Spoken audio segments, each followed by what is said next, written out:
بنورنا الدنيا وننشر في الفضاء أملا ونعلي عزم همتنا فمن طلب العلا وصل. بسم الله الرحمن الرحيم. الحمد لله رب العالمين والعاقبة للمتقين والصلاة والسلام على سيد الأنبياء والمرسلين سيدنا وحبيبنا وحبيب رب العالمين محمد وعلى آله وأصحابه ومن هدى بهديه إلى يوم الدين.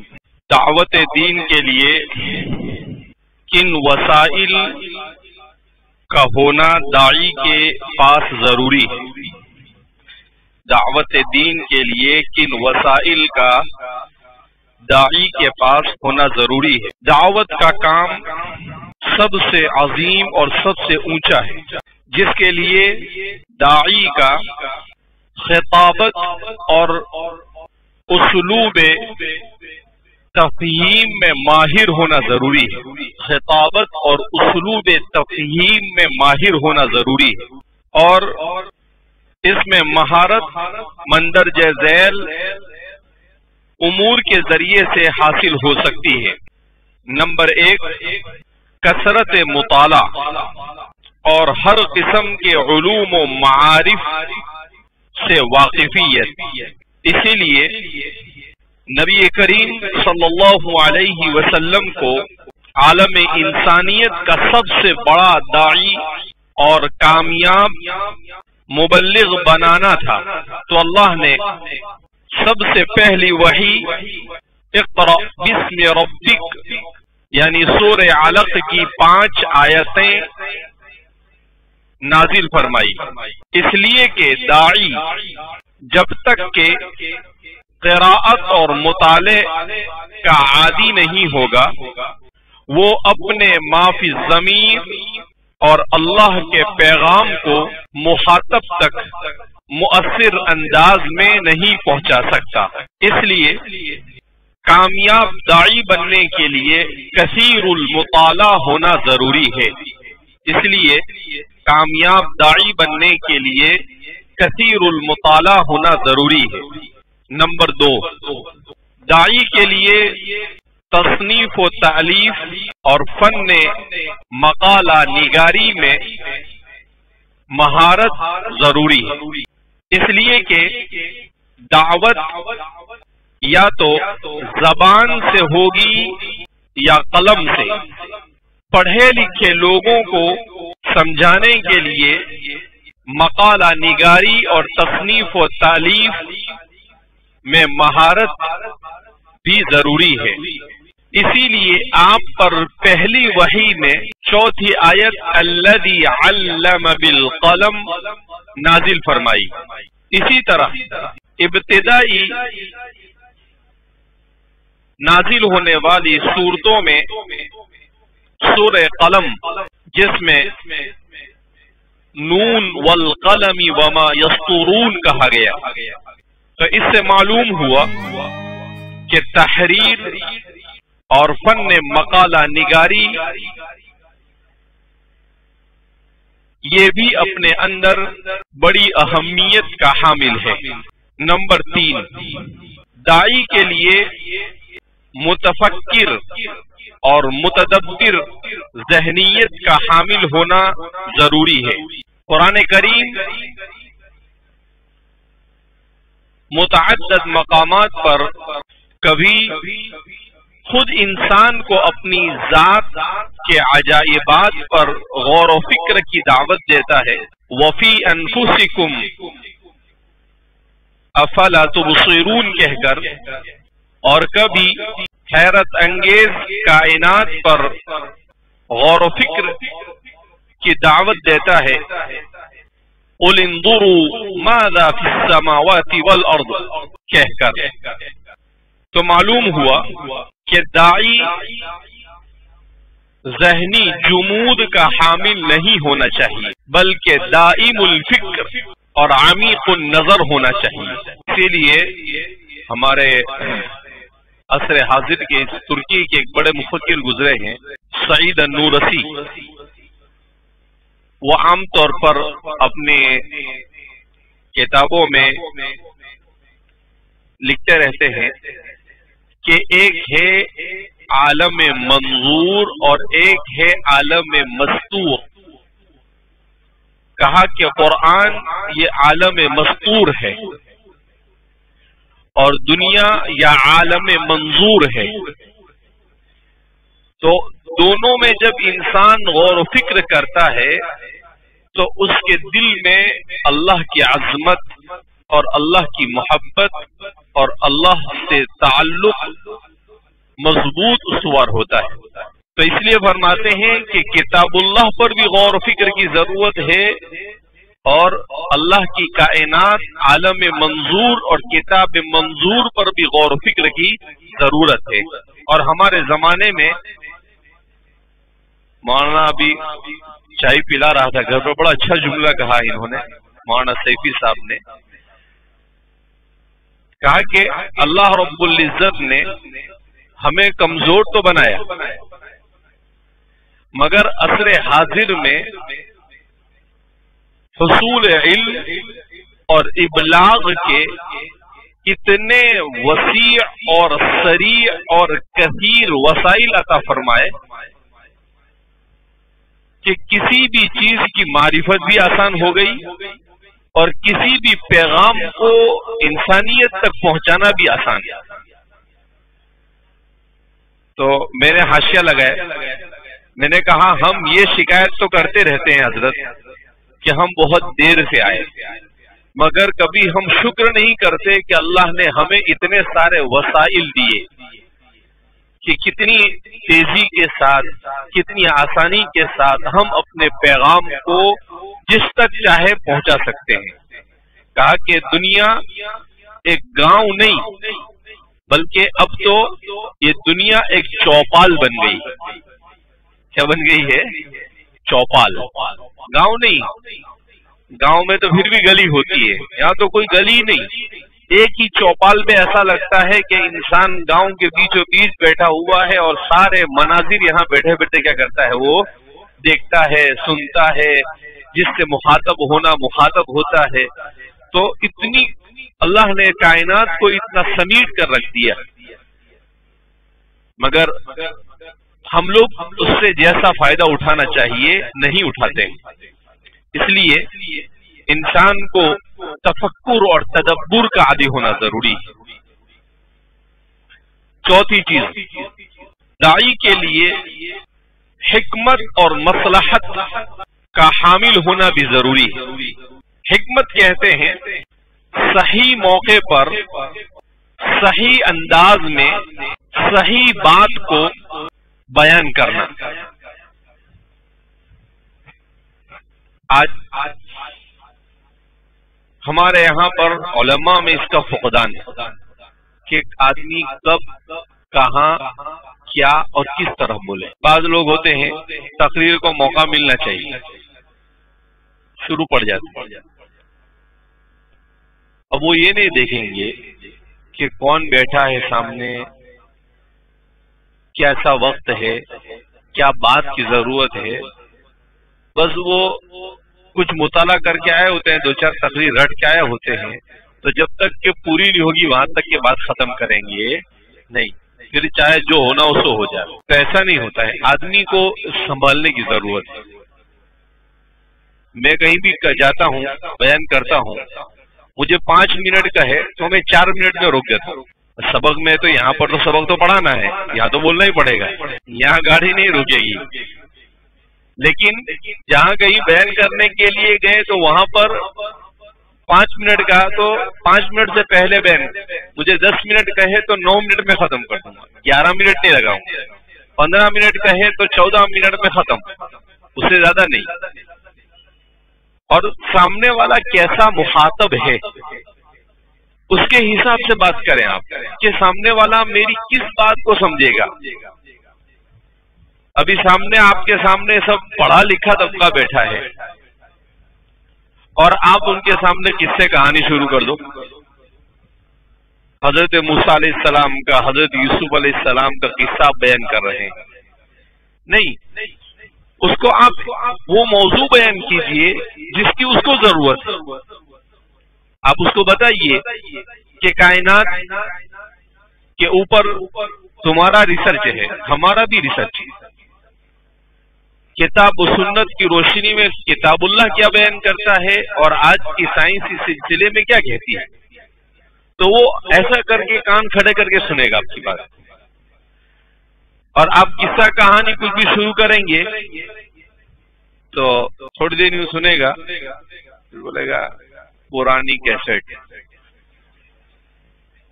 وہ اٹھ کے کیا ہوگا، چلا جائے گا، یا پھر بیٹھے بیٹھے نہیں نکالنا کیا کر دے گا، شروع کر دے گا کہ بھائی یہ سب جو سنایا ہے حضرت وہی ریپیٹ کر رہے ہیں، ابھی مزید اس کو سننے کی گنجائش نہیں۔ ابھی کچھ لوگ 1 سال لگا دیں گے جماعت میں، تو کہیں بھی کھڑا کیا تو 6 باتوں میں سے بیان کریں گے۔ لا بھیا تو عالم ہے، وہ 6 بات عوام کے لیے، آپ اس کو کیسے بیان کریں؟ آپ نے اکرام مسلم کو لیا تو پورا اکرام مسلم سمجھائیے کہ اس کا مطلب کیا ہوتا ہے، لیکن آپ وہی بات سمجھاتے رہیں تو اسی لیے بلاغت کس کو کہتے ہیں؟ مقتضی حال کے مطابق کلام کرنا، اسی کو حکمت بھی کہتے ہیں کہ حال تقاضا کیا ہے، سامنے والے کو کیا بیان کرنا ہے۔ الحمدللہ اکثر جہاں پر بھی میں بیان کرتا ہوں تو بیان کے بعد اکثر لوگ آگے کیا بولتے ہیں کہ مولانا جو بات کہنی تھی وہی بولی آپ نے، جس کی ضرورت تھی وہی بات کہی۔ تو طالب علم جب شروع میں تقریر کرنا سیکھتا ہے تو 2-4 تقریر رٹ لے تو ٹھیک ہے، لیکن تقریر رٹ کر عادت بنانا یہ بیوقوفی۔ جب کثرت سے مطالعہ ہوگا اور سامنے والے کے حالات آپ کے سامنے آئیں گے تو آپ کثرت سے مطالعے کی بنیاد پر جس موضوع پر جب بولو جو بولو بیان کر سکتے ہیں، لیکن آپ کا مطالعہ ہی نہیں تو پھر وہی رٹی ہوئی تقریر آپ کیا کرتے رہیں گے۔ میں نے الحمدللہ طالب علمی کے زمانے میں بھی کبھی تقریر نہیں رٹی، طالب علمی کے زمانے میں بھی کبھی تقریر رٹی نہیں، مجھے رٹے کی عادت ہی نہیں، اسی لیے مجھے حفظ کرنے میں بہت تکلیف ہوئی، کیونکہ رٹا مارنے کی عادت نہیں بچپن سے، کسی بھی چیز کو سمجھنے کی عادت۔ تو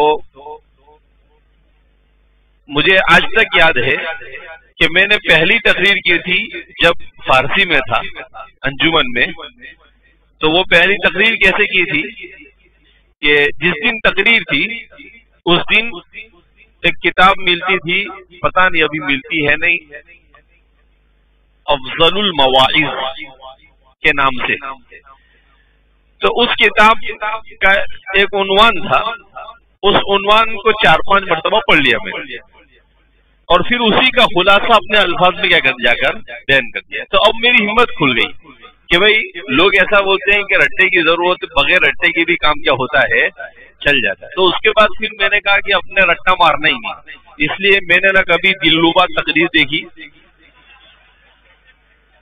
نہ کبھی دل نشین تقریر کا منہ دیکھا، اور عجیب عجیب نام بھی رکھتے ہیں، دلکش تقریریں، ہاں، شعلہ بیان تقریریں، ہاں، انعام یافتہ تقریریں، پتہ نہیں کیا کیا نام رکھتے ہیں۔ تو وہ سب سے کام نہیں ہوتا ہے، آدمی کو اندر خود اپنے اندر یہ عادت ڈالنی چاہیے کہ کبھی کبھی کیا کرتا تھا میں، اس وقت ہمارے زمانے میں مولانا طارق جمیل صاحب نئے تھے، آج سے 22-20 سال تو فارغ ہونے کو ہو گئے، آج سے 28-30 سال پہلے، تو اس وقت وہ کیسٹ ہوتی تھی، تو مولانا عبدالرحیم صاحب رحمۃ اللہ علیہ وہ ان کی کیسٹ لاتے تھے، تو وہ کیسٹ لاوے تو پھر میں ان کے پاس سے کیسٹ لے جاؤں کہ آج میری تقریر ہے تو میں مولانا کی تقریر کیا کروں گا، سنوں گا، اور پھر اسی کو کیا کروں گا، بیان کروں گا۔ تو 2 دن پہلے جمعرات کو تقریر ہے تو بدھ کے دن میں کیسٹ لے کر آؤں، اب جب چھٹی ہو کر گھر پر جاوے تو رات میں وہی کیسٹ ڈال کے کیا کروں، میں سن لوں، تو ایک ہی تقریر کو 2-4 مرتبہ میں سن لوں، اور پھر وہی تقریر دوسرے دن انجمن میں آگے کیا کرنا، کر دینا۔ تو اس لیے آدمی تفکر رٹے والا کام نہیں چلتا ہے. آج ہمارے طلباء میں اکثر و بیشتر ہر جگہ پر رٹے کے عادی ہے، اسی لیے ان کی گاڑی آگے چلتی نہیں. کہیں پر تقریر کے لیے کھڑا کرو تو اگر اس نے نماز کی اہمیت پر تقریر یاد کی ہے تو وہی بیان کرے گا، وہ اگر توحید پہ یاد کیا ہے تو وہی بیان کرے گا وہ. تو اس لیے آدمی کا انسان کا دماغ اخاذ ہونا چاہیے، چیزوں کو اخذ کرنے والا، اور اس کے لیے کثرت مطالعہ جب ہوگا تو خود بخود آدمی اچھی تقریر کرے گا. لیکن مطالعہ ہی نہیں ہوگا تو کیا تقریر کرے گا. نمبر 5، داعی کا متقی اور پرہیزگار ہونا ضروری ہے، اس لیے کہ علوم وہابیہ اور شریعت کے اسرار و رموز اور اس کی مصلحتیں یہ اسی وقت زبان پر جاری ہوتی ہے جب انسان متقی اور پرہیزگار. ارشاد خداوندی ہے اتقوا اللہ واتقوا اللہ ویعلمکم اللہ، تم اللہ سے ڈرو تو اللہ تمہیں سکھا دے گا. اور ہمارے اس زمانے میں سب سے مشکل کام متقی اور پرہیزگار بننا ہے. سب سے مشکل کام کیا ہے؟ متقی اور پرہیزگار. کیوں؟ اس لیے کہ موبائل نے ہماری زندگیوں میں ایسا حملہ کیا ہے کہ چاہے کتنی بھی نماز پڑھے لیکن تنہائی میں موبائل میں کچھ بھی دیکھتے ہیں. کیوں؟ اس لیے کہ تقویٰ نہیں. اور انسان خواہشات اور شہوات کی طرف لپکتا ہے، اور خواہشات اور شہوات کی طرف لپکنا یہ ایسے ہی ہے جیسے مکھی گندگی کی طرف لپکتی ہے. لیکن کیونکہ شیطان زین لہم الشیطان اعمالہم، ان چیزوں کو مزین کر کے پیش کرتا ہے، لہذا اس بنا پر انسان اس کو ایسے ہی کہتے ہیں معصیت اور گناہوں کی طرف، برائیوں کی طرف جانا. اس کا مطلب یہ ہے جیسے گوبر پر چاندی کا کور چڑھا دینا تو کیسا لگتا ہے؟ وہ چاندی نظر آتا ہے، مگر ہوتا کیا ہے؟ ما ہوا الا گوبر، وہ گندگی ہے. اس لیے قرآن کہتا ہے وَذَرُوا ظَاهِرَ الْإِثْمِ وَبَاطِنَهُ، ظاہری اور باطنی سب گناہوں کو. آدمی یہ نہ سوچے کہ یار حضرت نہیں دیکھ رہا ہے، یہ نہیں دیکھ رہا ہے. ارے اللہ معکم، کوئی دیکھے یا نہ دیکھے اللہ تو دیکھ رہا ہے، اللہ سے تو چھپ سکتا نہیں. لہذا اس بنا پر کار دعوت میں آپ بہت جلد جانے والے ہیں، تو اس کے لیے آپ حضرات کو ان اوصاف سے اور ان صفات سے اپنے آپ کو متصف کرنا کیا ہے؟ بہت ضروری ہے. داعی کن باتوں سے بچے؟ نمبر 1، داعی اپنے زمانے میں حق اور باطل کی حقیقت سے واقف ہو، تاکہ وہ اپنے بیان اور اپنے قلم سے باطل کا ترجمان نہ بننے پائے، باطل کا ترجمان نہ بننے پائے. اللہ حفاظت فرمائے کہ انسان، اب آپ کا علم کمزور ہوگا، کسی بدعتی کے ساتھ پالا پڑ گیا، بدعتی نے 2-4 بات کہہ دی، آپ اس کی بات سے متاثر ہو گئے، آپ اس کے ہو گئے. کسی غیر مقلد سے پالا پڑ گئے، آپ اس کے ہو گئے. تو آپ بجائے داعی الحق کے اب داعی الباطل ہو جائیں. اس کے لیے اللہ سے دعا کرنا ہی بہت ضروری ہے. اسی لیے نبی کریم صلی اللہ علیہ وسلم پر جس سورت کا، جس کتاب کا نزول ہوا، اس میں دعا سکھائی ربنا لا تزغ قلوبنا بعد اذ ہدیتنا. اے اللہ، ہدایت کے بعد تو ہمارے دلوں کو کجی کی طرف نہ لے جائے، اسے حفاظت فرما۔ تو یہ ہمارے زمانے میں بہت ضروری ہے۔ کبھی آدمی پیسوں سے پریشان، کبھی منصب کی لالچ میں، ان چیزوں کے اندر میں انسان یہ نہیں دیکھتا ہے کہ بھئی میں کیا کر رہا ہوں کیا نہیں، بس پیسہ ملنا چاہیے، پیسہ مل رہا ہے نا ادھر، چلو اپنے بھی ادھر ہو جاؤ۔ تو اس لیے کہا کہ اس چیز سے حق اور باطل کی معرفت اچھی طرح سے حاصل کر کر وہ اپنے آپ کو باطل کی طرف بلانے سے بچائے کہ وہ کہیں باطل کا داعی نہ بن جائے۔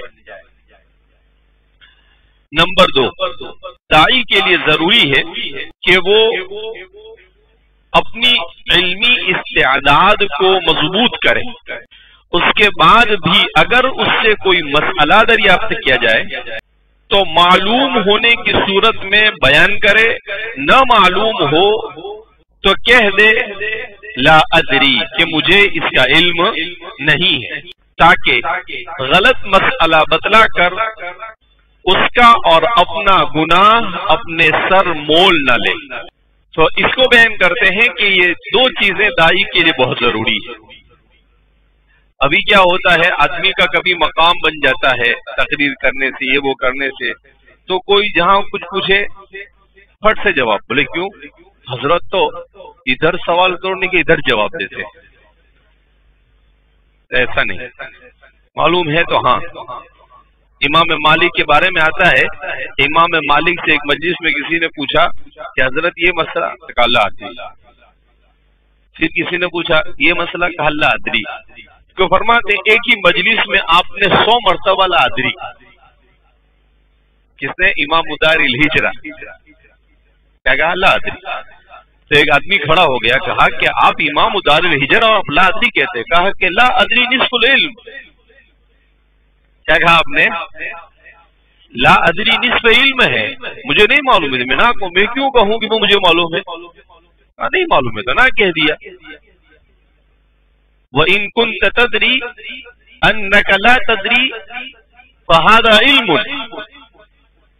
ابن ابی دنیا کی کتاب ہے، امام ماوردی کی کتاب ہے ادب الدنیا والدین، اس کتاب میں انہوں نے بیان کیا ہے کہ کس کو عالم کہتے ہیں، کس کو جاہل کہتے ہیں، کس کو مغفل کہتے ہیں، کس کو متعلم کہتے ہیں، پورے شعر کے اندر میں انہوں نے اس کو بیان کیا ہے بڑے اچھے انداز میں۔